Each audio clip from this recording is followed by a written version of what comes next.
Alright, so maybe the Sonic as a racing game concept isn't as completely bankrupt as Sonic R made it out to be. The whole transition from 2 to 3D was kind of like puberty for video games after all. Nothing looked quite right, everything, despite best intentions, felt a bit awkward, and now we look back at it and go, man, glad we don't have to do that again. So let's turn back the clock a little bit more and visit the old Game Gear. There were a couple of Sonic racing games, actual kart racers, not Amy gets a vehicle and everyone else is expected to hoof it. Granted, by actual kart racers, I mean clones of Outrun with some Sonic-esque imagery thrown about, which frankly isn't that bad, especially on the Game Gear.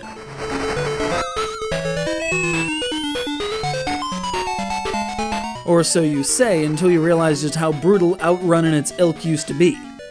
Doesn't matter if it's Sonic-themed or not, Pole Position or Hang-On or Mach Rider, all of those games with a ribbon of road extending off into the distance are cut from the same cloth. And that cloth is called foresight and memorization. Twists and turns are going to come fast, and aside from the map taking up the top half of the screen, you're going to get no warning whatsoever, likely making you skid off the track and, on some courses, into the inky void below.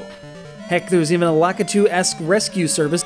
There are also item monitors strewn about the courses, which can provide various power-ups, as well as environmental hazards like cacti, signs, oh god, what is this? Oh, it's just a sloped track. And an Outrun clone. Hey, don't let it be said Sega didn't try to innovate with this one.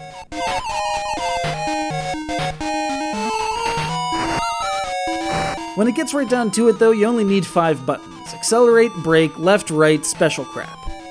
Unfortunately, since this is a Game Gear title we're talking about, available in the Sonic Gems collection in a less laughable application of the term, there were only 4 buttons available. So your special crap is mapped to up on the D-pad in a racing game. The direction you're going to press instinctively because it's a racing game and I never stop rushing because I'm quick man, hurry up. Which leads to a fairly common occurrence of blowing 2 rings just to throw a projectile ahead of you, not realizing you did it, and literally hoisting you by your own petard. If you're a character who uses petards. Amy here just has debilitating hearts and kisses, bane of 3rd grade boys the world over. There you have it. If you're not a 3rd grade boy, you're safe. That sure beats Sonic R.